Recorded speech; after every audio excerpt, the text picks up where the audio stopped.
Jæja, velkomin, þá erum við mætt hérna í undanúrslitin á Íslandsmeistaramótinu í grjótglimu 2025 hjá körlunum og við sitjum með tvö saman. Ég heiti Laufey Rún Þorsteinsdóttir Og ég heiti Stefán Þór Sigurðsson. Já, og nú ættum við að vera með hljóðið í lagi en það er eitthvað verið að gefa okkur merkjum að mögulega vanda eitthvað upp á. Ég held bara áfram að blaðra þangað til. Já, keppendur voru sérst að skoða leiðnar og við erum með 12 klifrara sem eru að klifra núna, 11 sem eru að keppa sérst í opna flokknum og svo er einn svona gestaklifrari. Já, Daniel sem að vann 15 flokkin, hann fara að klifra umferðina en er ekki að taka þátt í rauninni í opna flokknum. U15 stendur sem sagt fyrir undir 15 ára. Já, það er rétt. Hvað er nefnilega gaman? Er hann 14 ára eða 13 ára? Já, 14 ára þessu ári held ég. Já. Ungur. Öflugur. Já, mjög svo. Og já, mikið keppniskap. Og við sjáum hérna þessar 4 leiðir. Þær eru á veggjunum og það er leiðin sem er í mesta yfirhanginu sem er númer 1. Það er sérst vinstra megin uppi. Svo leið númer 2 er hægra megin uppi. Svo er leið númer 3 slappið niðri vinstra megin og svo er lokaleiðin er þarna í hægra neðra horninu. Hvaða leið ert þú spenntust fyrir að sjá? Sko, mér finnst, við sjáum þetta ekki, þessi leið númer 4, við sjáum hann ekki beint á sjónarhornið svona aðeins frá ská. Ef maður stendur beint fyrir fram þá er hún mjög svona symmetrísk og falleg. Já, hún er. Ég veit ekki, ég horfði á hana strax og bara, vá, ég fíla þetta. En hérna, já, en þú? Ég er spenntastur fyrir númer 2 með appelsínugulgripunum. Já, og Enterprise gripunum með mig þannig. Það eru Daniel Ingi Andrason byrjaður að klifra. Hann er mjög sterkur strákur. Fór létt með þessa kantabyrjun. Já, kannski fyrir bara létt með allt saman, hvað veit maður? Já. Hver veit? Hver veit? Þrátt fyrir ungan aldur koma bara ansi langt í þessari leið, sko. Já, algjörlega. Þetta er svona power leiðin. Það er ekkert mikið flókið í henni þannig séð. Það er eiginlega bara að halda fast og hreyfa sig áfram. Leiðin sem ég verið spenntastur að klifra persónulega, sko. Já, kemur ekki á óvart. Og líka bara svona, já, efri byrjar þarna á köndunum og svo eftir það er þessi svona pindskrip, að klípa vel í og halda bara spennunni svolítið. Akkurat. Það skiptir máli. Þetta reynir þá á svona fjölbreyttan gripstyrk. Þetta byrjar einmitt á þessum, eins og þú segir, þessum köndum sem er þessi gríðarlegi bara svona krimp puttastyrkur. Já. Og síðan það eru koma hvítugripinu sem testaði þennan pinsstyrk. Nákvæmlega, þurfa að fara að nota þumlan eitthvað. Já. Á þessum djúltekstugrip líka, sko, það er alveg smá kunst, sko. Já. Það sýnist mér endagripi vera á þessum stóra svarta voljum, bara eitthvað lítill kantur. Já, það er kantur þar og leiðarsmiði vildi meina að vera erfitt að ná að mattsa lokagripið án þess að vanda fótavinnuna. Já, þannig að það þarf alveg að þess að krækja tanni hérna í miðjugripið eða já, koma fótunum einhvern veginn fyrir. Þessi veggur er 40 gráðu yfirhangandi, það er nokkuð gott yfirhang. Við sjáum aðeins þarna að því við sjáum hliðina á veggnum. Mér finnst oft sko þegar við erum að horfa á klifveggi í mynd þá er svona pínu villandi. Algjörlega, mér finnst svo mikilvægt að hafa myndavélina staðsetta svona á hlið svo maður sjáu yfirhangið. Akkurat. Já, sterkur. Sterkur og búinn að klifra núna, þetta er þriðja umferðin hans í dag. Undankeppni, hann klifraði U15 úrslitunum og svo núna. Kemur Tanni vel fyrir? Nei. Er að reyna að koma Tanni fyrir? Já. Já, það er þessi toppurinn sko. Þetta er erfiði parturinn. Myndirðu gera þetta svona sjálfur eða myndirðu reyna að leysa þetta einhvern veginn annan hátt í toppnum? Ég held ég myndi gera þetta sama, sko. Já. Sko, ég myndi allavega taka tákrók til þess að halda í þetta lokagrip. Ég er nokkuð viss um það. Já. Hvort ég myndi ekki nákvæmlega sama síkvens og hann, ég er ekki alveg viss um það, en Nei. það er náttúrulega eitthvað mjög svipað, sko. Akkurat. Ég sé alveg fyrir mér einhverja af klérunum sem eru í undanúrslitunum sem eru örugglega að reyna bara að fara beint í kantinn án þess að koma fætinum fyrir. Já. Ertu ekki sammálaðið, sko? Ég er alveg, já, það eru karakterar þarna sem að mér finnst líklegir til þess. En hvort það gangi, það er eftir á móti. Það er önnur spurning. Ég sá svolítið fyrir mér í þessum síðustu tveimur hvítu gæjum, sko, að maður þurfti sko að fyrst vera með vinstri höndina í hægri og síðan einhvern veginn krossa yfir með vinstri höndina með hægri höndina í vinstri gæjan. Já, og svolítið smá grípa það sem svona smá undirgrip, já. Já, einmitt. Ég sá það eiginlega fyrir mér, sko, en Já. Veit ekki hversu gefanlegt það er samt. Nei. Þannig hann síðast tilraun það var eins og hann ætti bara ekkert ekki power eftir, sko. Það var bara, fyrsta hreyfingin var ómikið, sko. En flott hjá honum. Þá er það Eyjólfur Árni Sverrisson og hann var af þessum keppendum sem eru að keppa í undanúrslitum, þá var hann með lægstan stigafjölda upp úr undankeppni. Hann er þetta er fyrsta árið sem hann keppir í opnum flokki. Sjáum að hann er í ból frá Björkinni og byrjar á busta. Það er svona smá fyrir hausinn kannski. Já. Kynna skrifunum, það er aðeins í þessu. Tókum við mitt eftir því á stelpunum og var einn keppandi sem að bustaði aldrei neitt í byrjunum. Nei, bara beint af stað. Já. Maður náttúrulega eyðir smá tíma, sko, hann er nú þegar búinn að eyða dýrmætri hálfri mínútu án þess að hafa tekið neina tilraun. Já. En þetta er einmitt, sko, kannski er hann bara svona aðeins að kynna skrifunum, sjá bara melta leiðina. Það eru líka alveg sumir keppendur sem fara bara sem er svolítið lélegir í því að lesa leiðina áður en fara á stað. Kannski er þetta smá taktík til að svona neyða sig til þess að skoða gripinn áður en fara á stað. Já, þetta er erfiður kross hana. Hann er bara svo fysikal. Þetta er bara puttastyrkur. Puttastyrkur og líka sér til þess að ná að halda í hennan kamp nr. 2 þá þarf það að læsa öxlunum á treyjar. Byrjunargripin er ekkert sérstök en kanturinn sem hann fer í er strax mun betri. Já, það er svona eins og hann er aðeins erfitt með að búa til hreyfinguna í kantinn. Já.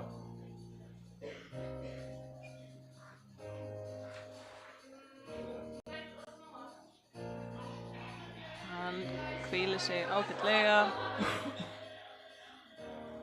og þeir eru búin að skoða alla leiðirnar þannig að hann veit hvernig hinar leiðirnar líta út og það kemur ekki á óvart að hann segir svona aðeins að veðja á að ganga betur í öðrum leiðum heldur en þessari. Það er alveg möguleiki. Og við sjáum að það er svo mikið yfirhang að í rauninni hérna í byrjunni þá eru festarnar sem eru mestar fyrir hérna fæturnar. Það er ekkert að þetta stígur neitt mikið að þú ert eiginlega bara að snerta þér, sko. Já, algjörlega.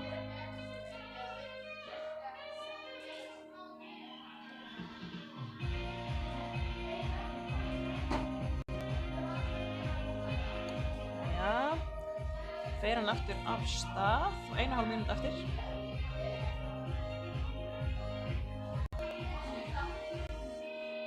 Já.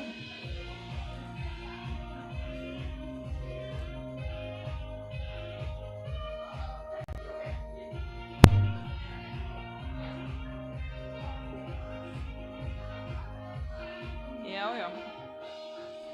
Nei, það er kannski er ekkert mikill kraftur eftir þannig. Þetta er stíft. Þetta er stíft. Mínútu eftir á klukkunni hjá honum. Þannig að hann gæti líka tekið bara ágætis hvíld og eina virkilega góða tilraun. Já, það væri skynsamlegast held ég. Eða bara fara að kalla þetta gott, þannig er. Já, einmitt. Kannski bara fínt. Þegar maður sér fram og maður er kannski að geta að fara að ná í bónusinn. Að bara spara orkuna á húðina. Já, við syntist að vera núna að kíkja þessi á klukkuna þannig að hálf mínútu eftir, hann er bara að taka einu viðbót.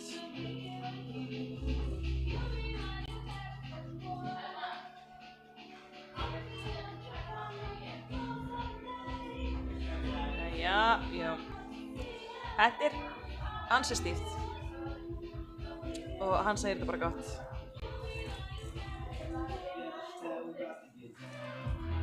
Jæja.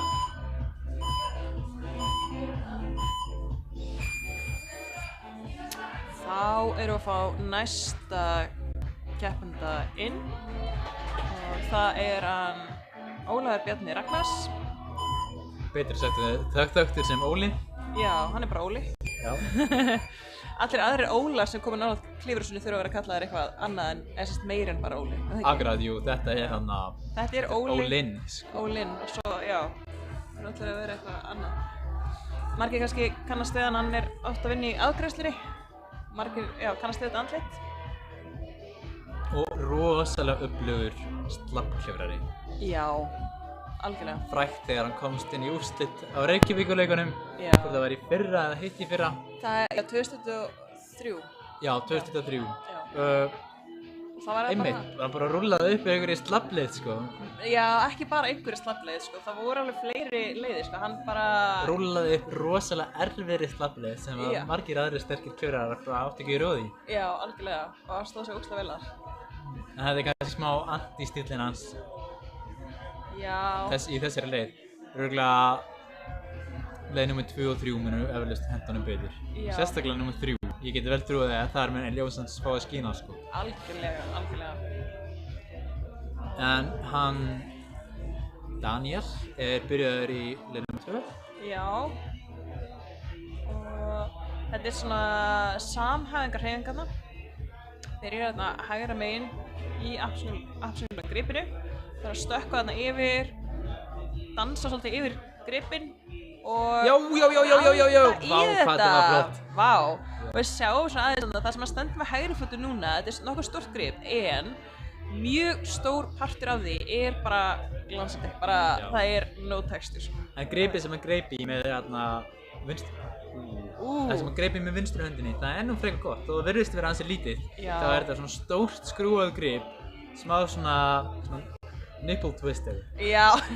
Þetta er svona... Þetta er smá nippa. Lítið dríli, sko. Lítið dríli stendur hann út. Já. Og líka það sem hann hoppar á, það er, þó þú segir það sem djúltekstur, þá er þetta bara það stórt held ég. Já. Ef maður bara hittir á grófa staðinn, þá sé maður bara frekar góður. Já, algjörlega. Algjörlega. Og síðan ég lokarhreyfingin sem er datt úr núna, það er meiri svona efripart styrkur þar sem að algjörlega til að halda. Aftur. Og Óli er líka, hann er að berja svolítið við kantana þarna. Sko, með síðan gripin sem Daniel er að fara að hoppa í núna, minnst þau rosalega flott. Þeir eru þarna þessi djúltekstur hringir, þessar þarna... Já! Báða er með svona litlum, svona... skálum, ég veit ekki hvernig ég á að kalla þetta puttahólur eða ég veit ekki alveg hvað ég kalla þetta. Skálar, já. Mér finnst það mjög skemmtileg grip. Við fengum þau sérst í hús hérna bara fyrir rigg og ég er búinn að fá að setja þessu upp með þeim og það er svo skemmtilegt. Já, ég trúi því. Ég bara, já, svo cool grip. Og já, EP, þessi gripaframleiðandi var styrktaraðili á rigg og hérna sponsorið hans. Og þetta er bara mjög vel established brestfyrirtæki og þau eru eitt svona af helstu gripaframleiðendunum sem eru notaðir hjá EFC, alþjóðasambandinu, á heimsbikar og heimsmeistaramóti og allt því.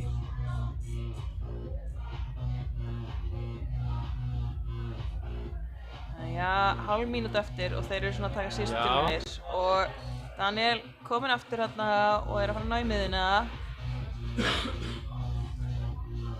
Og þetta er síðasta tilraun líklega. Óli er eins og sé að manna sig upp við þetta en hann, ég held að vanti alveg smá upp á það að Danni myndi ná þessu þarna í toppinn. Hann var svolítið neðarlega. En mér fannst hann, ég held að hann hafi verið að hitta ennálega hárréttu aðferðina. Já, algjörlega. Það vanti að bara, það þurfti að vera aðeins hærra held ég. Ég þekki ekki alveg þessi EP-grip nógu vel. Þú veist, ég hafði ímyndað mér að stoppa á þessum báðum gráu. En síðan þegar ég sé hann, það sem hann er að reyna, þá finnst mér líklegast að hans aðferð sé svo rétta, sko. Já, ég hefði veðið á það mitt að reyna bara að palla áfram í lokagripið. En svo að reyna að halda í lokagrip að það snýr þannig að snýr henni bara frá þér. Að það er rosalega mikið styrkur sem þarf að það. Algjörlega. þurfti líklega að sparka á svona fætinum í vegginn til að svona stoppa sveifluna. Já, og það engin fótfesta, það bara veggurinn. Já. Herði, þá Breki Einarsson mættur í leið númer 1 og hann byrjar að busta og Eyjólfur búinn að prófa hoppið í leið númer 2 og Breki sömuleiðis að keppa í opnum flokki í fyrsta skipti núna í ár.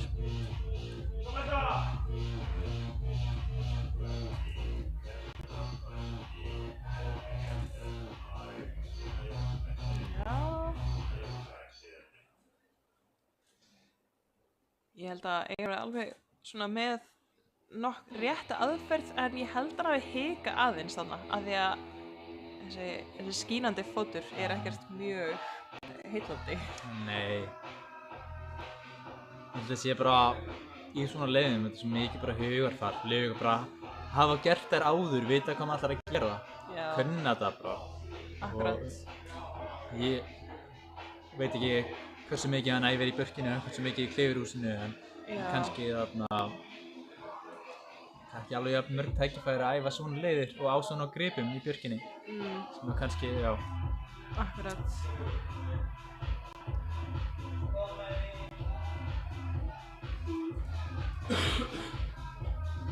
Já. Breki þarna að berjast við þessa fyrstu hreyfingu á kantinum. Eyjólfur kominn aðeins nær, þarna var svona vantaði bara að stíga í fótinn. Það var svona svolítið fókus meira á að grípa í gripið.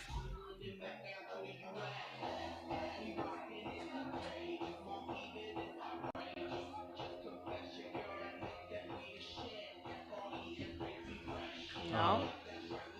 Hann ekki að svona taka hliðarskref, hann Eyjólfur, á voljúmnum.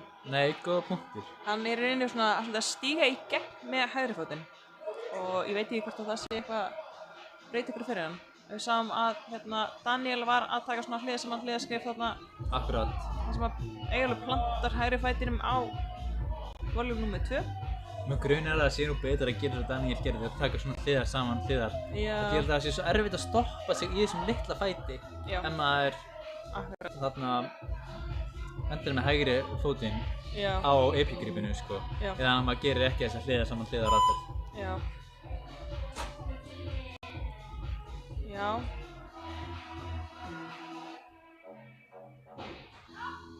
Já, ég sko, persónulega, þegar ég að gera svona hreyfingar, þá annarkvort ger ég hliðar saman hliðar eða ég svona stíg mér í gegn heldur en að hoppa ef ég ætla að skipta fót.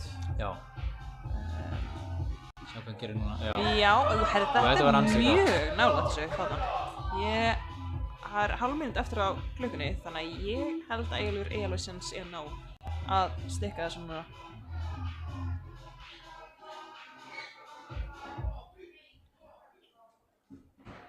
Já! Hann veit að hann mjög nálægt þessu. Það bara hleypur. Já, hann gætir á miðinu, sko. Já! Ansi nálægt. Já. Hann náði allan að progressa mjög vel í þessum hreyfingum. Já. Já, maður sá það bara frá fyrstu tilraun og þetta síðustu tilraun það var framför sem átti sér stað, sko. Algjörlega. Þá Sólon Þorberg Helgason mættur í leið nummer 1. Ég ætla að segja að þetta sé leið sem hendi honum heldur betur, vel. Sko. Ég var bara satt best að segja hissa ef Sólon myndi ekki ná henni. Allavega hann alltaf að fara að ná miðjunni, sko. Hann allavega að fara að ná miðjunni og hann strax að fara að ná miðjunni, ég veist ekki það. Það bara þessi toppur, sko, hvernig hann, hvort hann á ekki að leysa hann, sko. Sólon alveg smá massa köttgull, sko. Já. En hins vegar, ég veit ég undanfæri, hann búinn að vera með eitthvað svona smá, bara puttavesen, sko. Búinn að vera svona slæmir í einhvern putta og búinn að vera með smá áhyggjur af því. Bara, fyrir þetta mót. Og hann hristi hendina núna. Já. Það er alveg rétt, það mögulega að það muni hafa áhrif á þetta hjá honum. Sérstaklega í þessari leið, þar sem að þarf að halda fast í 2 mjög litla kanta. Já, og Daniel er að dansa þetta gegnum slappið, kominn með miðina, en hann er bara að klifra upp fyrir hann, hann er ekki að keppa.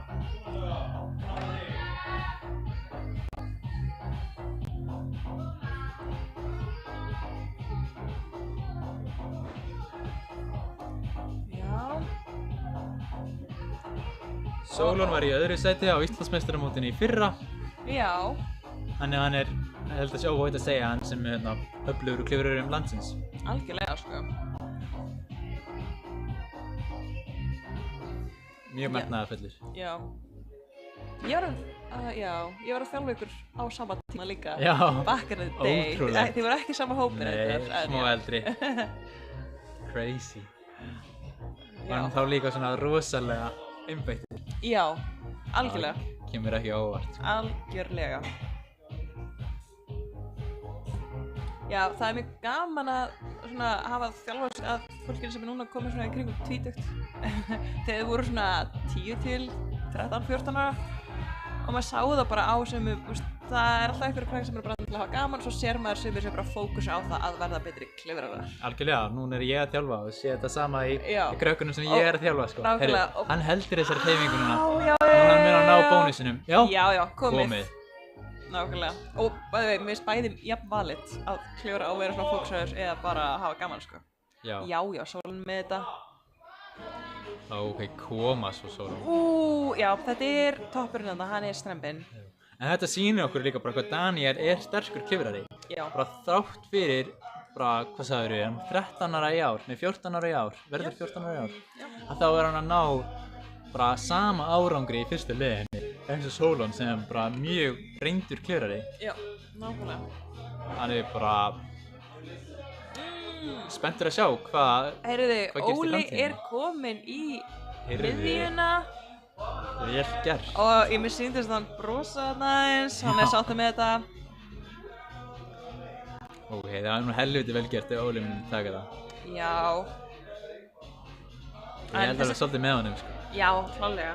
En það er þessi toppræðing, hún er alveg stíf, mjög fysikal. Koma svo. Ó nei, hann er ekki sátt með þetta. Jæja, En hann fekk bónus. hann fekk bónusinn. Það telur klálega.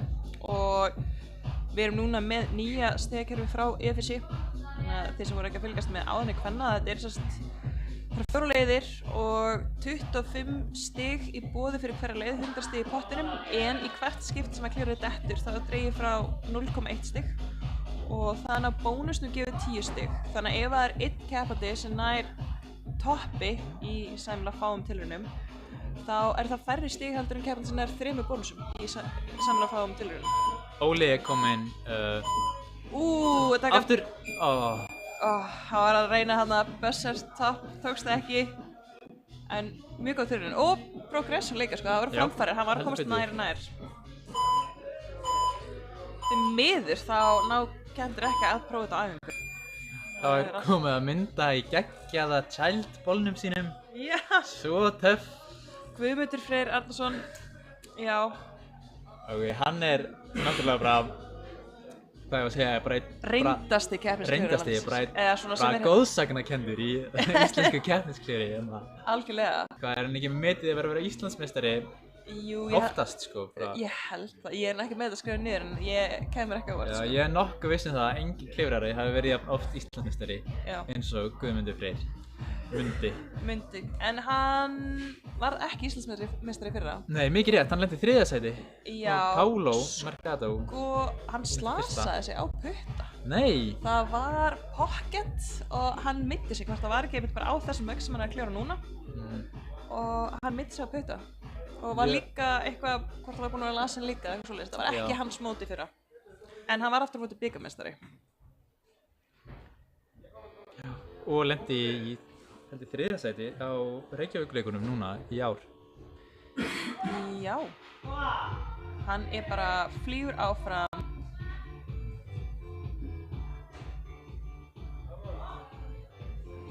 Já, sterkur. Flott, nei.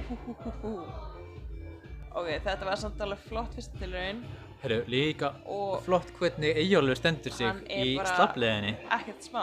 Rosalega flott hann að krossaði hérna með hægri fótinn. Já. Nei, vinstri fótinn hérna í Dansar gegn. í gegnum þetta. Breki er bara að reyna að fara rólega í gegnum samhæfingarhreyfinguna í leið nr. 2. Það væri rosalega vel gert. Það væri rosalega vel gert, ég held að sé virkilega erfitt. Já, ég held það líka, töluvert erfiðara. Það er bara, leiðin er þannig sett upp að það er mjög erfitt að þurfa að komast í gegnum þetta án þess að þurfa einhverju tímapunkti að gera hraðarhreyfingu. Þannig að það var að reyna að teygja sig þarna í voljúmið, en ég held að myndi alltaf þurfa samt að aðeins svona taka smá commitment hreyfingu á einhverju tímapunkti. Já. Myndi tekur bara góða pásu. Já, reynslan. Breki er aftur að reyna að fara hægt og rólega í gegnum, en eins og þarna, það þarf að samt að stíga og eins og það leit út núna, þá var hann ekkert að komast nógu langt til vinstri til að ná að halda í nibban hana. En Eyjólfur, hann bara, þessi fyrsti partur er bara ekkert mál fyrir hann. Hann er að reyna að stíga yfir á seinni fótfestuna, það eru þessast 2 fótfestur. Já, mér finnst það mjög flott. Já, nei, hann endar á þeirri. Þetta er nefnilega smá...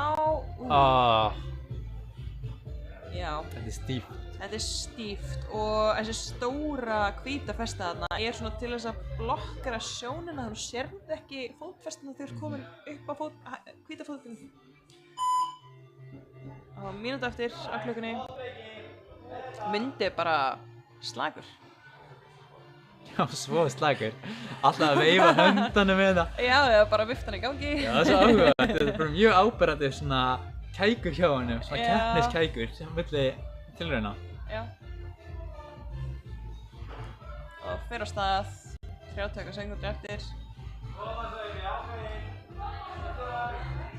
Og núna er Breki fyrir hann að hoppa, myndi bara, nei, hann fer bara aftur á stað. Það er bara að klura þetta hratt og örugglega. Já. Nei. Heyrðu þið. Ok. Það er eflaust bara gefið bara allt í sína fyrstu tilraun. Já, og það er þessi toppur, hann er erfiður. Já, hann er. En þannig að, já, vel gert að Daniel var komin að það líka á sama stað og þessi sterku klörar. Bara svo vel gert. Mér finnst líka bara þegar ég horfi á þessa leið, mér finnst hún vera frekar bara svona straight forward, bara upp í þessa síðustu 2 hvítu gæja og síðan er ég bara smá spurningamerki, sko. Ég veit ekki heldur hver þessi besta leið er að fara í þetta síðasta grip. Sérstaklega þetta er engin einhver svona bucket jug.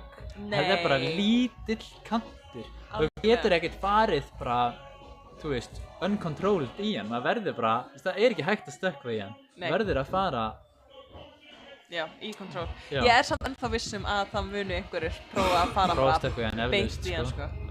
Og Birgir Óli Snorrason er mættur núna í leið 1. Ég held að hann, það er erfitt að segja, sko, hvað hann mun gera þarna, en þetta er heldur leið bara... Hann er sterkur, sko. Já. Hann er power klifrarinn og ungu strákarnir eru svona að reyna að ná í hann þar og jafnvel komnir fram á honum, ég veit það ekki. Birgir var í 3. sæti í Íslandsmeistaramótinu í fyrra. Já. Og heldur að hefur unnið Reykjavíkurleikana. Já, hann hefur gert það ekkert mann. Og hann er líka hérna í dag, er hann aldursforsetinn hérna? Já, heldur betur. Hann er ekki 2 barna faðir. Jú. Bara á allt öðru staði í lífinu heldur en langflestir hérna. Og bara sjúklega góð klifrari á alla kanta og sérstaklega í svona yfirhangi. Þetta er bara hans helsti styrkleiki. Og bara góður í að halda í svona pins. Sko. Nú þannig bara að ná að mattsa og hann er alveg greinilega eitthvað. Já, það verður ekki vandamál. Hann finnur, hann er að koma fótur fyrir að það veit þetta er erfitt. Hann er flottur. Já. En við sáum þarna alveg að hann var ekkert bara það var ekkert bara easy að mattsa, sko. Hann var greinilega smá stressaður að missa hann á toppsíðan. Sólon er í... Já! Geggjaður. Og nær miðjun örugglega núna. Óli er bara komin í grimmt bust. Daniel er hérna í leið 4 líka. Óli er bara í grimmu bust í slafinu. Og Sólon er að fara að taka... Já. Power... Nei, heyrðu. Hvað gerðist? Hann bara eins og hann hafi hægt við. Bara skaut sér frá vögnum. Rann hann nokkuð eða eitthvað svoleiðis á fæti? Ég held, ég veit það ekki, erfitt að segja. Ég held að Sólon eigi oft bara í smá í vandræðum með bara að committa.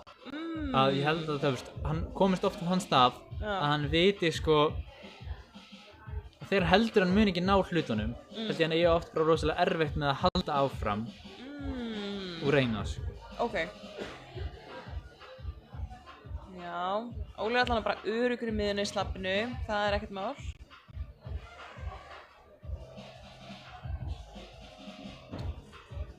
Já, Sóla komin. Áhugavert líka, hann fer svona alltaf smá niður. Hann tekur ekki svona sviflu aftur á bak eins og Daniel gerði. Eins og Daniel, hann tók fyrst hérna sviflu aftur á bak og sparkaði vegginn fyrir aftan sig. Já. En Sólan beitir sér öðruvísi. Já, hann er svona að drepa momentumið þannig. Já, algjörlega. Fara niður. Einmitt, og þá tekur hann ekki þessa sviflu sem getur bara sveiflað hann úr gripinu. Frekar fallega klifrað, frekar sniðug aðferð. En hann er kannski smá hættu að svona dabba dýnuna. Já. Það er eitthvað vandað að sjá því. Já, en hann er greinilega aðnaðið og núna er hann aðeins að drífa sig. Alltaf hann reyna aftur að sleppa báðum EP-gripunum. Nálægt í áðan. Já! Ó! Þetta er ekki búið fyrir að búið. Þetta er Óli þarna líka nálægt þegar ná hreyfingun á slabbinu.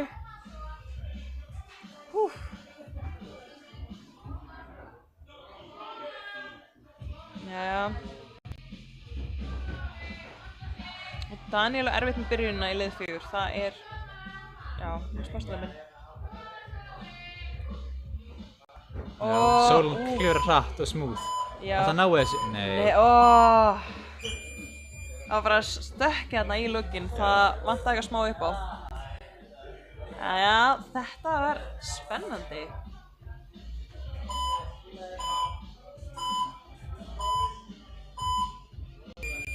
Jæja.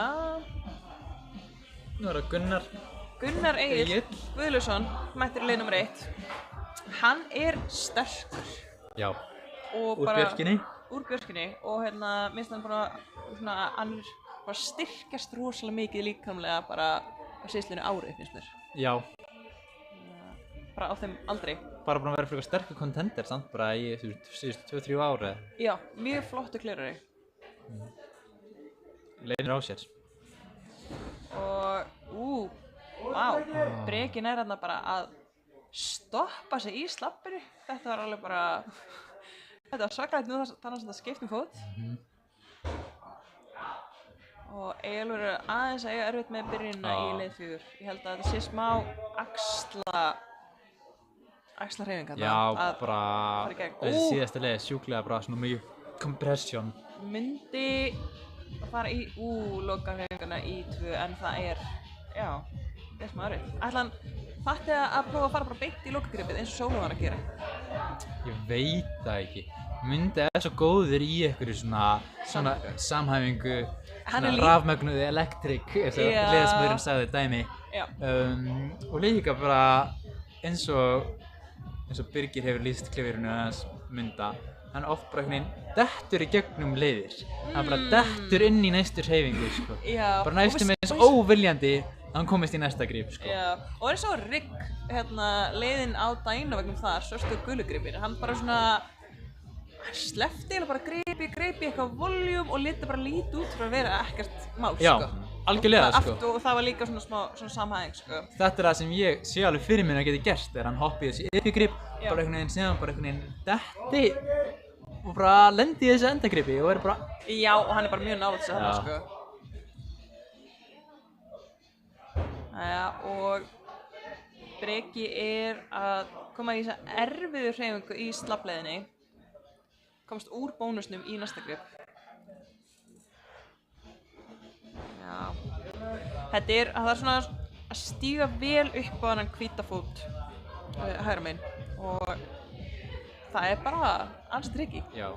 Og svona smá eins og hann var að fókusa mikið á að koma hendinni fyrir. Það er spurning hvort að þurfa að hafa meiri fókus á fætur og jafnvægni. Myndir hennir á það. Þannig að við skerið eftir svona DNA hérna núna. Já, gæti alveg verið. Voljúmunum. Gæti verið. Ég held að það var einhverjir rifnir skaflungar eftir þetta. Já. Æi. Hann rann bara af þarna drillinu réttilega. Það er svo leiðilegt, það var svo nálægt þessu, bara alveg í endagripinu og síðan núna er hann í vandræðum að komast á sama stað og áður. Já.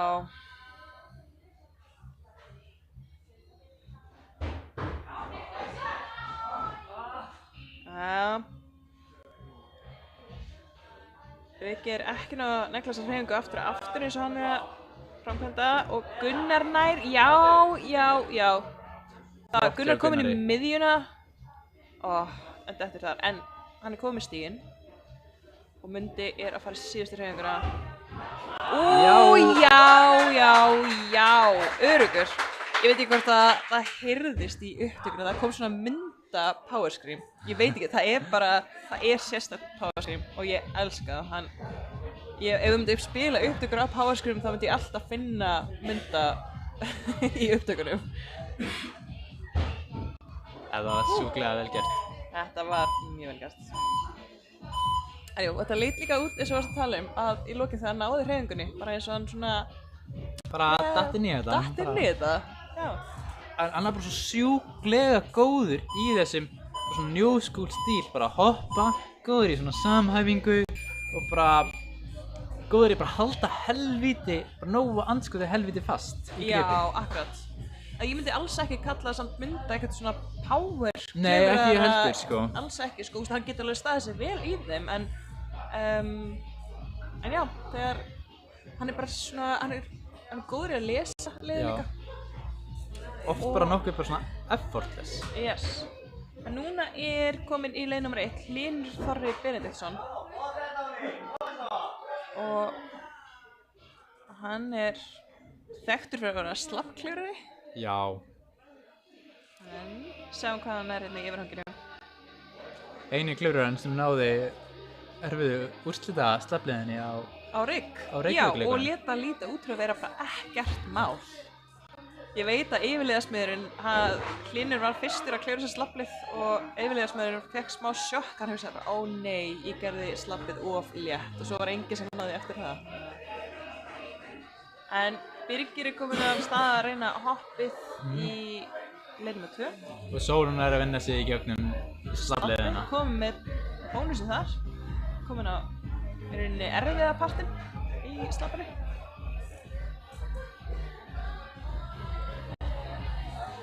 Og svo Óli bara meiri að busta í leið nr. 4. Sólun var svona...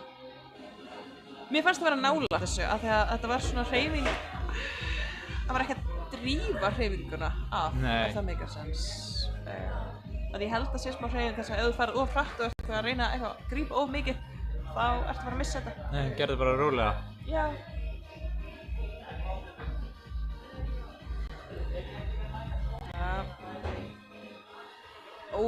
Mér fannst Birgir nálægt í að stoppa sig í leið nr. 2 þarna. Það var svona pínu sem það var hætt við. Sástu það? Nei, ég misti það. Það var svo ekki í gangi, sko.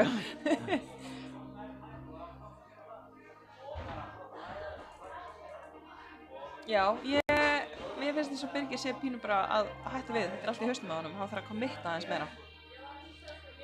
Sólun bara... tæpur í slappinu, en heldur þessu.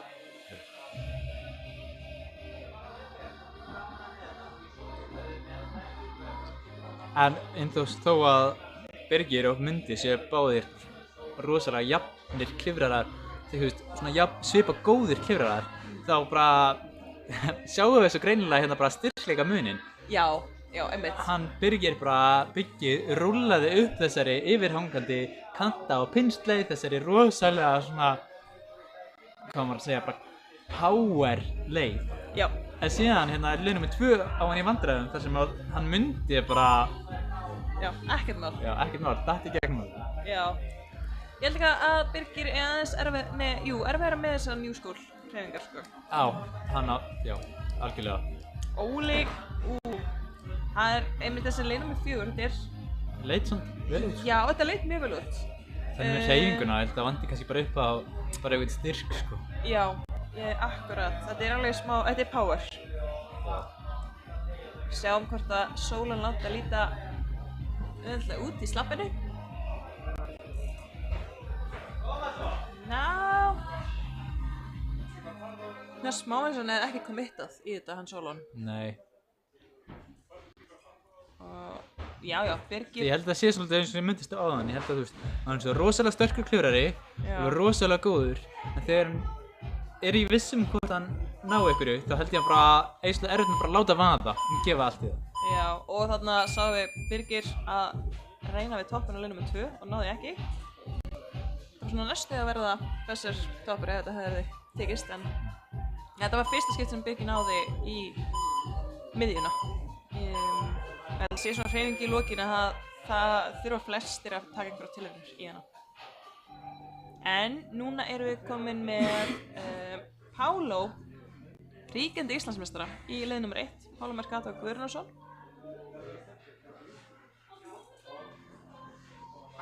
Það eru flestir að bursta nema Gunnar fór bara beint af stað.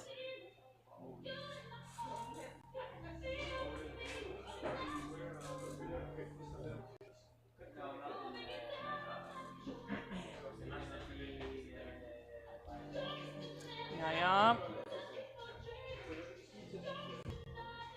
Pálo flýtur í gegnum fyrstu hreyfinguna í yfirhanginu. Gunnar með samhenginu og Mundi komin í miðjuna. Það er allt að gerast. Það voru með 2 tilraunir í toppa akkurat núna. Gunnar, þetta ekki aðeins alveg náttúrulega í þetta og Pálo er komin í lokagrifið. Ég held að ná þessu. Hann nær þessu. Já. Hann náði þessu sko. Matsaði hann? Já, hann bara snerti, var bara öruggur og dómarinn rétt upp hendi. Ok. Mundi er Þetta var svolítið tæpur toppur. Já, ég sá dómarinn lyfta upp hendinni sko. Mundi er bara pínu að teygja sig þarna. En það virkaði ekki. Það var svona, hann vantaði samt upp á að hann væri búinn að færa þyngdarmiðjuna yfir hægri fótinn. Svolítið fyndið sko, Mundi er svo þekktur sem langur klifrari. Og einhvern tímann sagt í einhverju útsendingu að hann væri svo langur. En síðan er hann ekkert svo stór. Kannski jú með við aðra keppendur. Kannski eru flesti klifrarir svona aðeins í lágvaxnari kantinum, en... Já, það sést líka bara þeir sem eru yngri strákarnir sem eru að keppa til dæmis í dag, kvöld. En Mundi er líka bara góður í að teygja sig. Já. Hann bara, þegar hann sér hann getur teygt sig, hann er góður að nýtfæra sig. Ég myndi kannski ekki kalla Mundi að slána, hann er samt svona smá, þú veist, hann er bara grannur og virðist að ekki svona gera hann lengur en hann er. Og Gunnar er að fara í seinustu hreyfinguna í leið nr. 2. Já. Hann er alveg með hæðina, kannski, en bara heitt ekki inn í þessi epjagrip. Nei. En þetta var samt betri tilraun en áðan hjá honum, þannig að, Mundi ekki satt á þetta.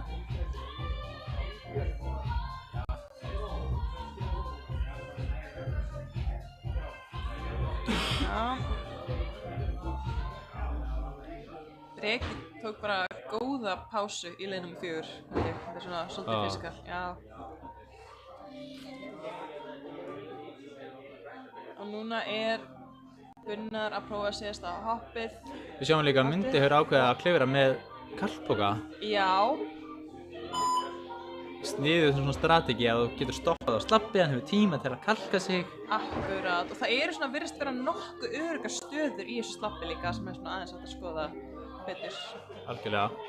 Ok, þannig að jú, hann er alveg komið með sko þyngdin yfir, en nú þarf hann að lyfta vinstri fætinum sko. Og hann er, ok, hann veit alveg hvað hann ætlar að gera, en ekki sama aðferð samt og liðasmiðurinn.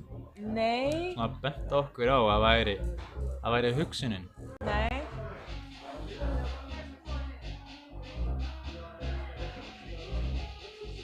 Gunnar líka bara, hann flýtur í gegnum leið nr. 2. Hann er bara búinn að, hann getur gert því í svefni núna, sko. Hann ansið nálægt þessu þarna. Já. Það eru menn að falla þarna hægri vinstri í ganginum hjá leiðinu nr. 3 og 4. Þetta rými er náttúrulega ekki gert fyrir keppni. Þessi salur er settur upp sem æfingarými. En það hreinlega er bara ekkert húsnæði til þess að hafa almennilega keppnisaðstæða næsta þess. Þannig að við látum þetta duga. En við erum komið með næsta keppandinn í leið nr. 1. Og það er Greipur Ásmundarsson. Hann er ríkjandi Íslandsmeistari í línuklifri og auk þess vann Reykjavíkurleikana núna í ár. Já. ungur og upprennandi. Og flýtur í gegnum fyrstu hreyfingarnar í leiknúmeri. Kemur ekki á óvart. Nei, sko hann sá sem að ég myndi giska og myndi bara svona eiginlega bara skjóta sér í kantinn ef að eitthvað væri. En, ok, toppurinn ekki gefins. Ég myndi segja að hann sé nokkuð sigurstranglegur á þessu Íslandsmeistaramóti. Já, mér finnst alveg svona... En það er erfitt að segja fyrir, sko.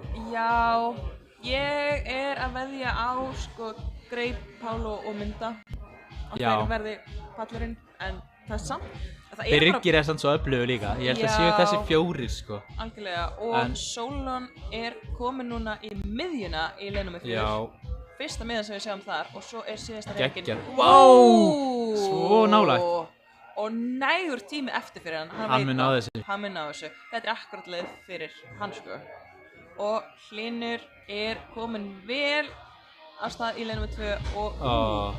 Hann ansi nálægt. Já, og einmitt, það fullt af tíma eftir, sko. Ég held ég taki undir með þér. Ég held að þessi 3 séu stranglegastir. Mundi, Pálo og Greipur. Smá mismunandi styrklegar, til dæmis Pálo. Hún verður oft verið lýst eins og gorm, hann rosalegur gormur, hefur rosalega mikil svona bara stökkkraft.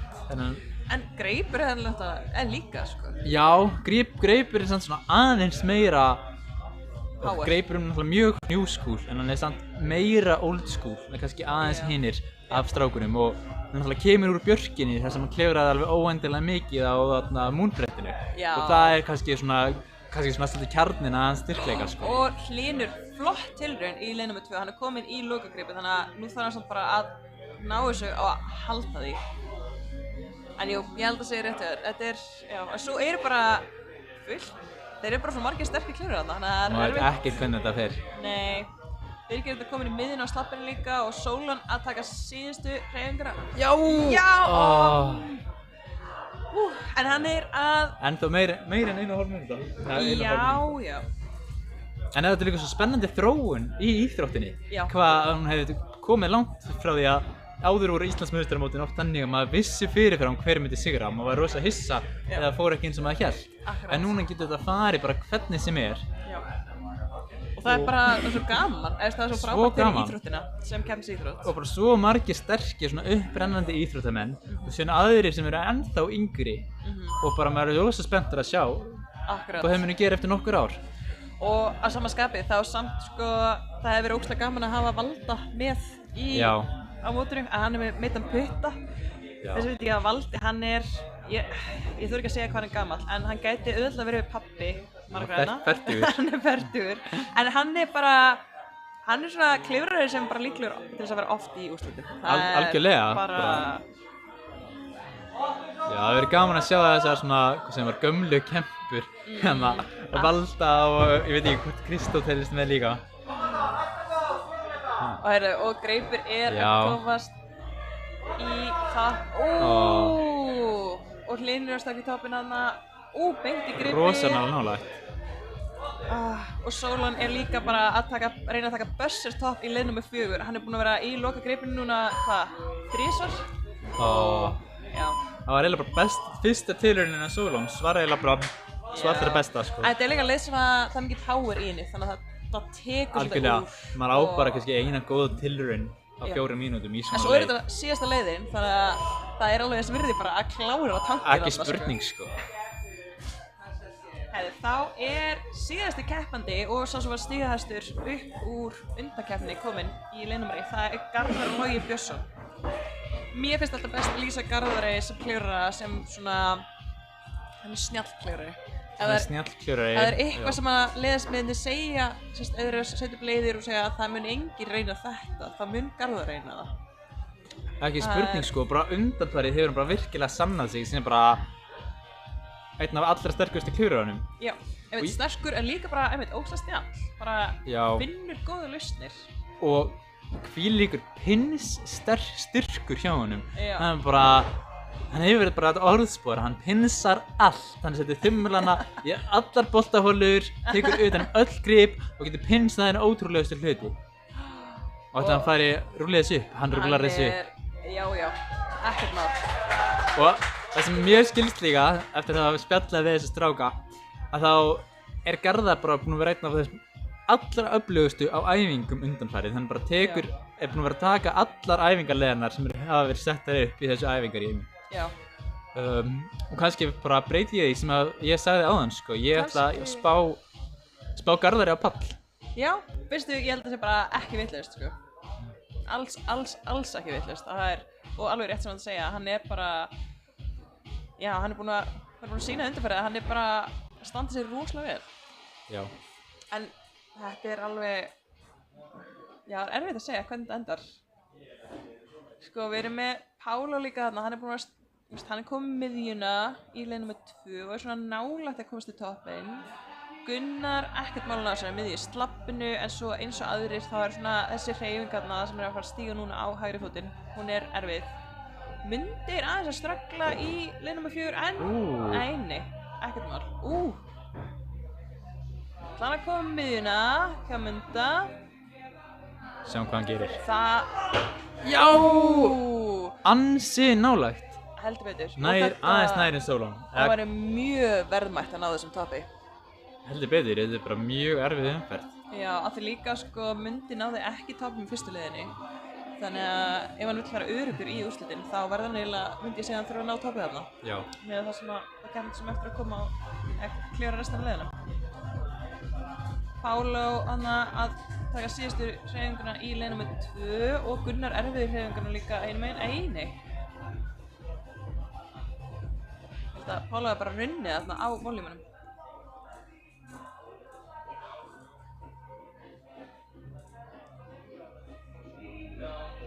Ja, það er mínúta eftir, þeir eru allir að hvíla þannig að þetta sé bara, þetta sést tilraunin, þetta er bara hvílins mikið að geta.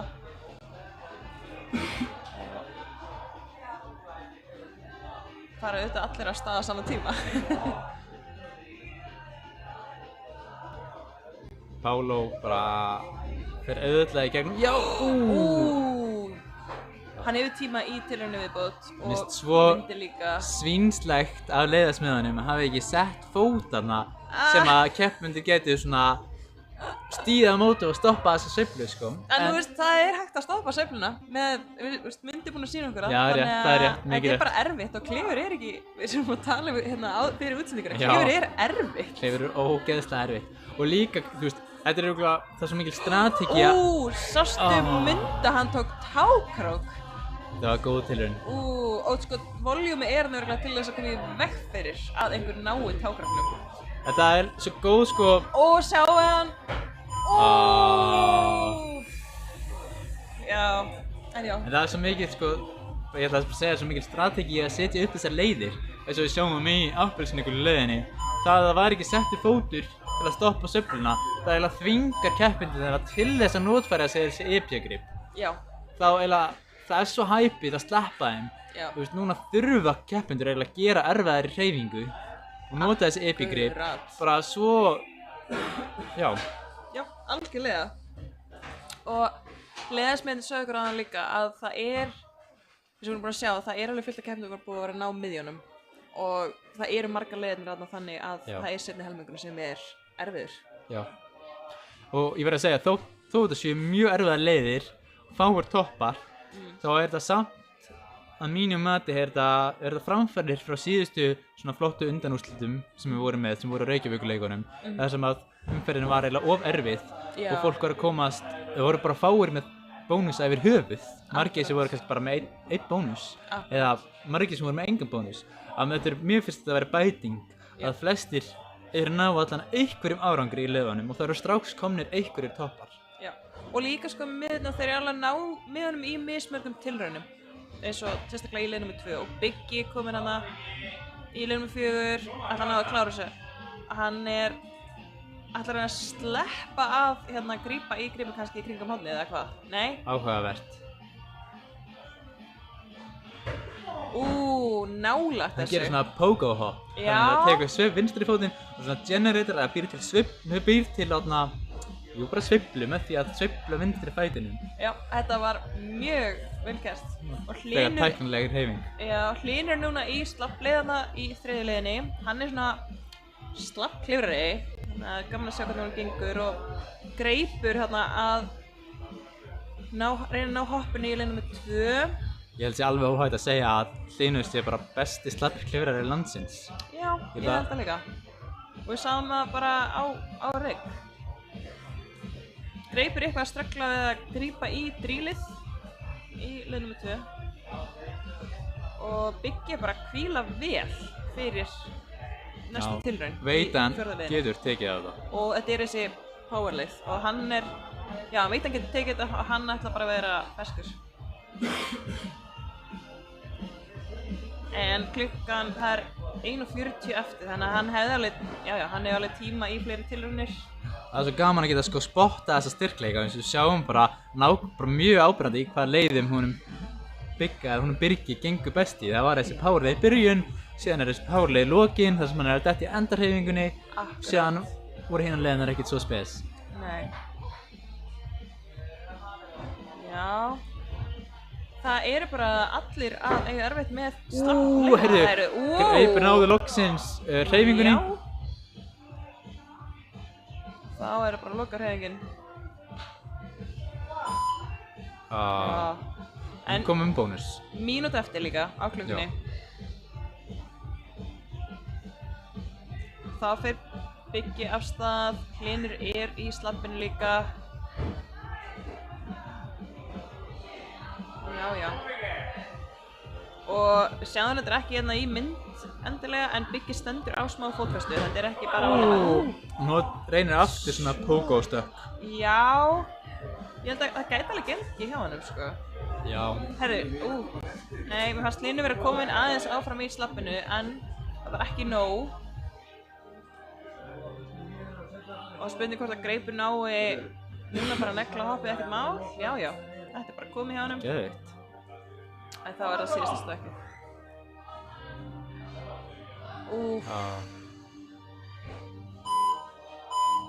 Já, það bara tími búinn.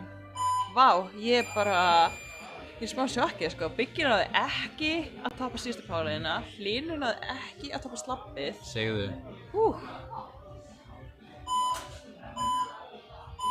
Ok, þá fórhundilegt hvernig Garðari muni ganga í þessari leiði númer 2. Já. Sko, ég þekki ekki alveg nógu vel. Sko, ég veit ekki náttúrulega þennan magnaða pinnstyrk hjá Garðari. Hún gekk mjög vel á slappinu undanúrslitunum á Reykjavíkurleikunum, þannig að hann er nokkuð öflugur slappklifrari, öflugur yfirhangskleifrari og pinnskleifrari. Ég veit ekki hvernig hann er í svona hreyfingum. Sko, eins og ég segi, hann er snjallklifrari og þarna er hann bara að reyna að brjóta betað. Já, strax. Það er bara svona svolítið hans go-to finnst mér og það er bara, hann lætur á styrka, en þarna sáum við að hann þarf samt að gera samhæfingu smá, það er smá commitment hreyfing. Alveg mjög skapandi frumleg lausn hjá honum að grípa í boxið. Já, algjörlega. Það hann gerir, sko, og hann er líka með svo langan faðm. Já, hann er næstu í vandamál, sko. Já. Fyrir leiðarsmiði, sko. Akkurat. En hann nýtir sér það bara og það er bara Já, það er það sem hann á að gera, sko. En svo aftur á móti, þá sáum við líka til dæmis bara á rigg að hann er með svo langa faðm að þegar að það verður svona lítið box, það koma alveg hreyfingar sem að henta minniklifrurum betur heldur en honum, sko, þar sem hann strögglar. Mér finnst líka að fyndið að, eins og ég sagði áðan, að tala um að mundi sér svo langur klifrari. Ég efast ekki eftir að hafa séð Garðari í þessari byrjun, sko, að Garðari með lengsta faðminn af öllum keppendunum. Hann er það? Lengsti. Já, ég skal fletta þessu upp, ég held að ég geti mögulega fundið það, sko. Hann sendi mér það. Þegar ég bað það fyrir rigg. Þessi strákur allir orðnir svo öflugir, það ekki hægt að halda í við það lengur, sko. Nei. Ég og stelpunir raun líka, sko. Ég var í úrslitum á EM fyrir 3 árum. Vá. Ég á ekki séns í dag, sko. Ekki séns. Hefði geggjað. En Garðar, hún tókst að klifra byrjunina. Hún kom inn með bónusgrip, kom með miðju í leiðinni. Það var bara stökkið næst, sko. Já. Já.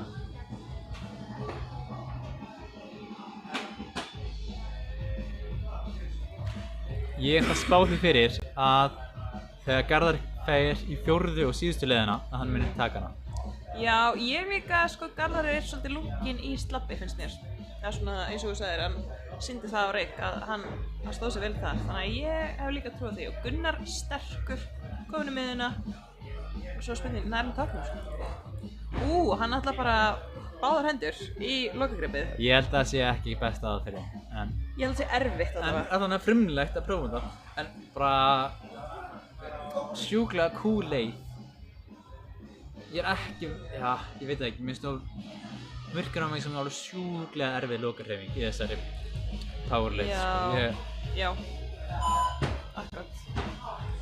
Þannig ég flett sig og Mundi sagði mér að hann er 1.83 á hæð, sem hann ekkert eitthvað sjúklega háa sinn og eitthvað smá plús í faðm. Ég veit ekki hvað smá plús í faðm er. Mikið. Mikið. En Garðar er 1.87 á hæð og með 1.97 faðm. 1.97 faðm, vá.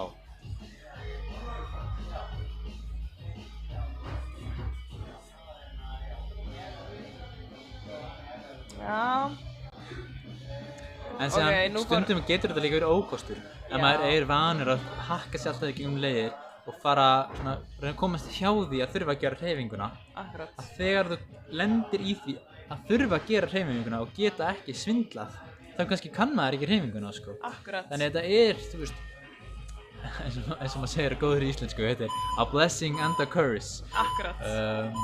Algjörlega. Og svona pínu hérna, klírar sem stegar kannski upp í sal þar sem við setjum upp oft svona samhæfingar hreyfingar fyrir krakka og svo kemur fullur fólk og tegir sig alltaf í gegn með að klifra leiðirnar samt og mér finnst þau vera að missa af svo mikil svona learning opportunity. Ekki spurning, sko, ekki spurning. Að bara sleppa því að tegja sig í gegn heldur actually að gera hreyfingar sem samhæfingar. Algjörlega, það er bara svo mikilvægt að og líka bara eins og fyrir svona keppnisklifrara að og bara í svona keppnisklifri að það er erfiðar að setja upp svona hreyfingar í lægri erfiðleikagráðum og það verður í rauninni, það er auðveldar að setja erfiðar samhæfingarhreyfingar fyrir leiðarsmið og eins og fyrir þessa klifrara sem eru bara að fara að keppa núna á Evrópubikkamótum og þess að það hafa þessa æfingu að reyna þessar erfiðu samhæfingarhreyfingar, það er mjög dýrmætt, sko. Og Hlynur bara komin í bónusinn hérna í 4. Áðan vorum við að tala keppendur klifrara sem við höfum þjálfað. Ég þjálfaði Hlynur á sínum tíma. Og þetta er bara alveg eins og við töluðum áðan að hann og einn annar strákur sem er ekki að keppa í kvöld, Reynir, bara voru 2 saman í mínum hóp og þeir bara stóðu algjörlega upp úr bara hvað þeir voru bæði góðir en þeir fannst það gaman að klifra og voru svo metnaðarfullir áhuginn bara, já. Sjúklega mikil áhugi, þeir vildu bæta sig og það var svo áberandi og kemur ekki óvart að þeir báðir bara hafa náð mjög langt og Reynir sem er ekki að keppa í kvöld er oft mjög svona nokkuð garanteraður í úrslit, sko, er ég tilheyrir þessum hópi eða sterkustu klifrara, sko. Akkurat.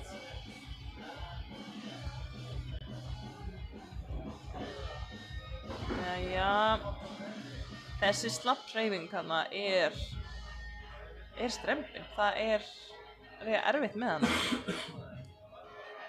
Og hvað er Greipar að gera?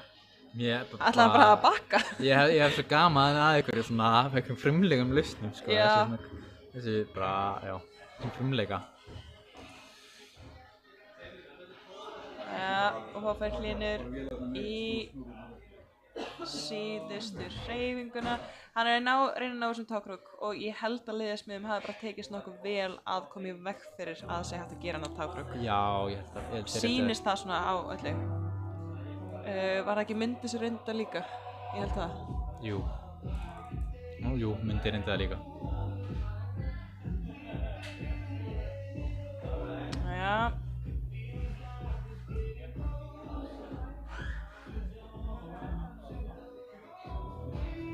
Þá er bara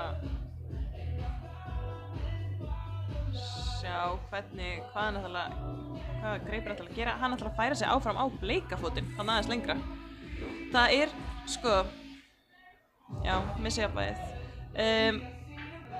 Þegar maður er svona á slappi með svona fætur og þar sem að færa þyngdina yfir á næstu fótfestu og því lengra sem er í það fótfestu því erfiðara verður það. Algjörlega. Þannig að þetta er svona, þú veist, hann sleppir því að þurfa þá að gera svona eitthvað kross þegar hann er að fara að stíga í gegn eða að stíga bak með sig á eftir, en þetta verður erfiðara að koma sér yfir fótinn. Sko ég verð nú að segja, ég hefði gert alveg það sama á greipur, sko, mér finnst rosalega snúið og maður er svo úr jafnvægi þegar maður reynir að krossa eitthvað svona yfir með annan fótinn eða svoleiðis. Þannig ég hefði reynt það sama, en algjörlega það er oft bara svo miklu erfiðar að stíga lengra og sérstaklega þá að reyna að standa upp á fótinn. Og líka bara að treysta fótum á slappi, sko. Ég náttúrulega hef ekki prófað þessa tilteknu leið, en ég sé það alveg fyrir mér, alveg eins og fullum slappleiðum. Þetta er svo mikið bara að stíga og bara vona og treysta að maður bara fljúi ekki af og bara fótunum poppi ekki af. Og núna 5 sekúndur, ég held að þetta sé ekki að, nei, greipur ekki með þetta. Jæja.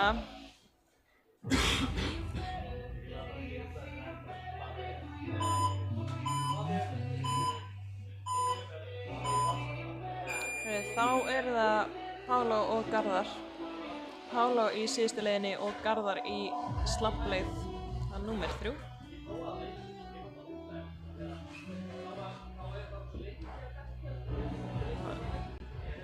Pála bustar alltaf held ég, sýnist það. Það er hans svona go to. Og Garðar í slappinu. Ég er svo spennt núna að sjá hvort að hann finni einhverja snjalla útgáfu. Einhverja snjalla lausn að þessu. Eða hvort það náðu kannski bara að framkvæma nákvæmlega intended beta frá leiðismöðunum. Hver veit, sko. Það gæti líka verið leið sem hann lendir í vandræðum í. Líka af því að slappi, sko, það getur nú náttúrulega hjálpað Garðari mjög mikið, hann er mjög grannvaxinn og það hjálpar oft að slappi.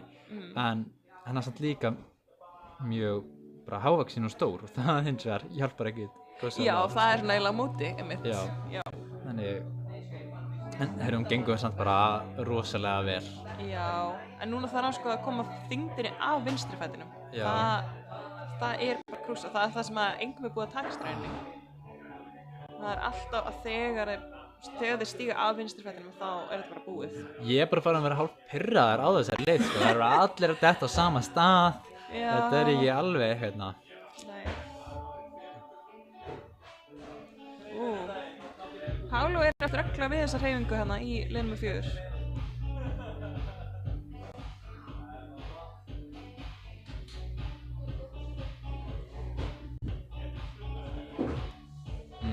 Já, náðinni, nú er hann alveg komið með miðjuna, það er klart mál og þá er bara spurning hvort hann náði loka hreyfingunni. Sjá hvað hann gerir. Hann ætlar eitthvað svona að tróða fætinum á milli byrjunargripana. Ég myndi halda að Pála verður bara góður í svona að gera samhæfingarhreyfinguna að grípa út í vinstra gripið. Algjörlega, hann er svo mikill gormur, hann hefur svo mikið hérna bara mikil stökkkraft. Já, og hann bara sleppur algjörlega að reyna að teygja sig í það grip. Já.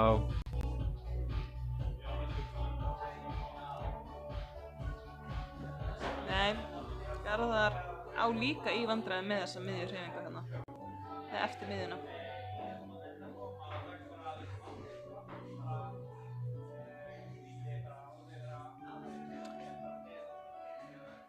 Já, þetta er náttúrulega ekki búið, en Mundi er í mjög góðri stöðu. Já. Það er með sína, Hann er með 1 topp. Já. Og bónus í öllum liðum. Bónus í öllum. Síðan er Birgir, hann er líka. Var hann með bónus í appelsínuguleiðinni? Já. Já. Þannig að hann er líka í góðri stöðu. Já. Hverju fleiri? Það eru fleiri búin að toppa leiðina. Pála toppaði fyrstu leiðina og Garðar líka. Og Garðar líka, þannig að þeir eru svona eins og staðan er. Nokkuð jafnir. Já. Solon, já, hann var náttúrulega með topp nei, hann var ekki með topp í neinni leið. Nei. Heyrðu, þetta er æsispennandi. Núna er Garðar komin eitthvað áfram, Þetta getur verið dýrmætur toppur sem getur komið hann aftur í forystuna. Algjörlega. Stígur á þetta ógeðslega dúl-texture grip. Og það er bara nákvæmlega hann er með þetta. Hann mun taka þetta, sko. Ég veist ekki það, hann er að fara að taka þetta. Ekki hika. Já. Æðislegt. Ótrúlegt. Og þarna, sko, hann þurfti bara, já, hann klifraði þetta vel, hann þurfti ekkert að brjóta neitt betur en eitt svolítið, þetta var ekkert Nei. svona þannig, hann bara gerði þetta Já. mjög Mér vel. finnst líka svo áhugavert að nota þessi aðferð sem að Mundi reyndi, sem ég hafði ekki miklu trú á, Já. svona backsteppa, Já. svona stíga tilbaka á þennan bleika. Já, en það bara svona hjálpa það virkaði að fyrir komast upp á hægri fótinn einhvern veginn. Jú. Þannig að það bara Algjörlega. leit mjög vel út. Herri, þá er nú mikið að gerast á skjánum en við erum bara með greip í leið númer 4 núna. Já. Ég held að greipur sé að fara að taka þessa leið en kannski er rangt fyrir mér. Ég veit það ekki, ég held að hann muni komast í bónus, Já, já. en ég er ekki viss um að hann muni toppa það. Nei.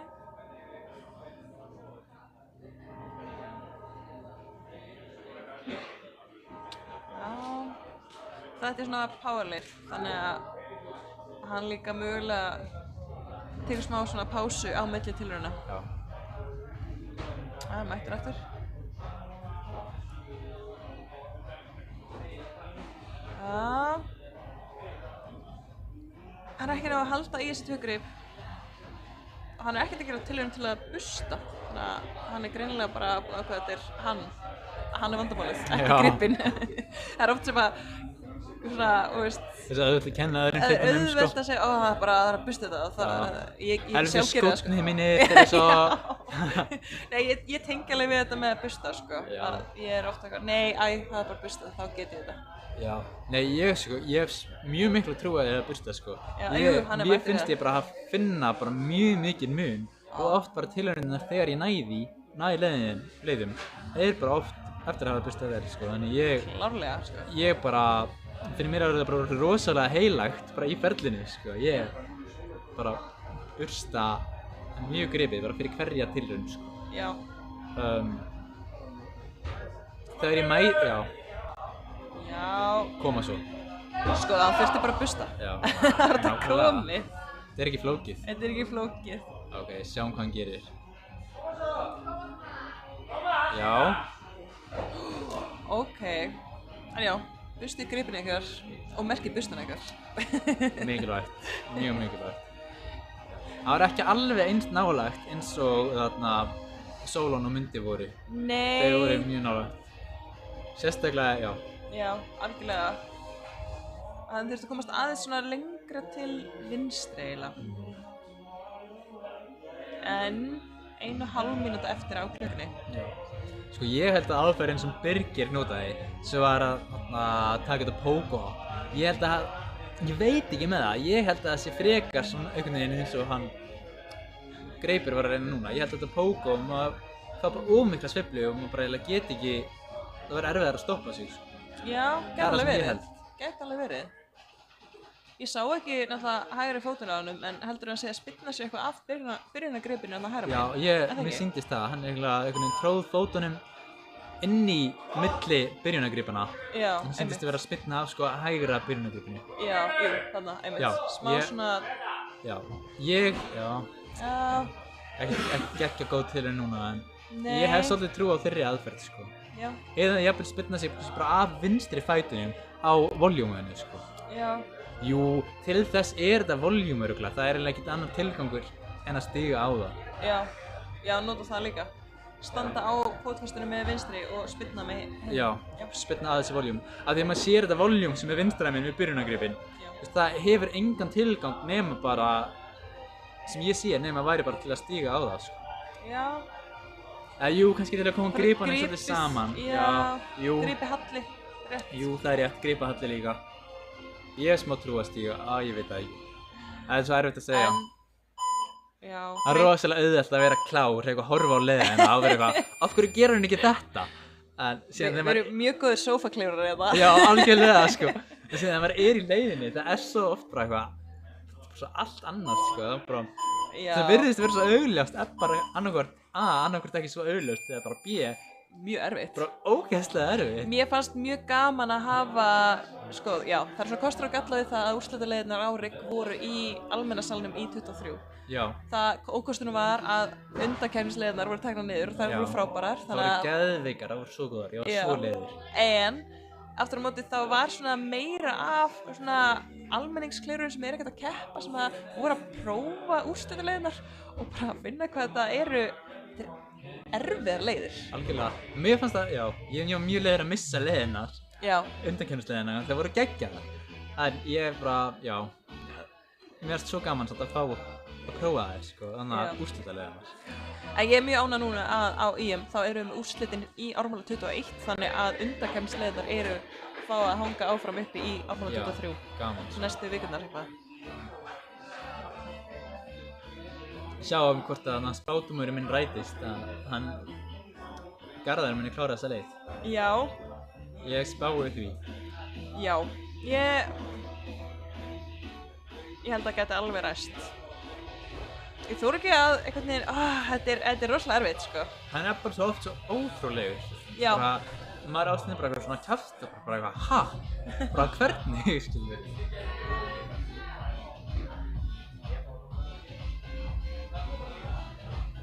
Já, eitthvað kannski eru þunnt skinnið þarna.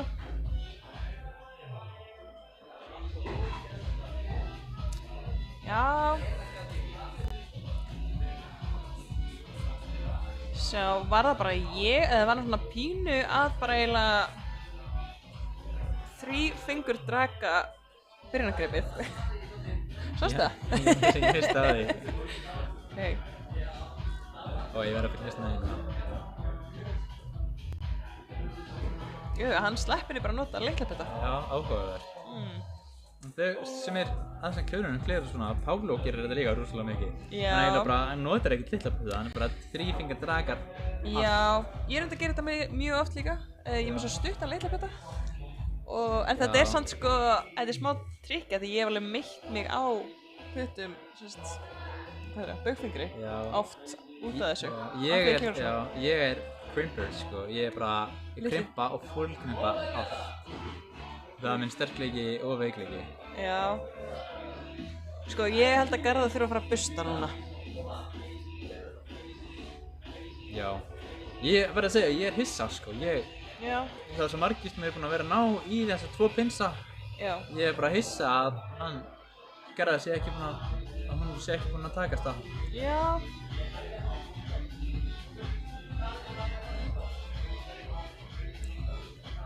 Já, ég held að hann sé ekkert eitthvað að, nei, hann er ekkert að fara að busta neitt, sko. Bara næsta tilraun, mínúta eftir á klukkunni. Kannski er hann orðið þreytur, það er alveg möguleiki. Og hann er búinn að toppa slappleiðina sem enginn annar náði að toppa. Já, og ég held að hann átti sig alveg á því að hann...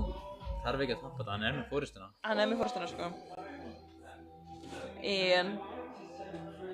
Þetta er virkilega góð æfing fyrir hann. Hann er að fara að keppa á Evrópubikarmótum ungmenna og svona á næstu mánuðum. Þannig að hann þarf alveg alla keppnisreynslu sem hann getur náð í.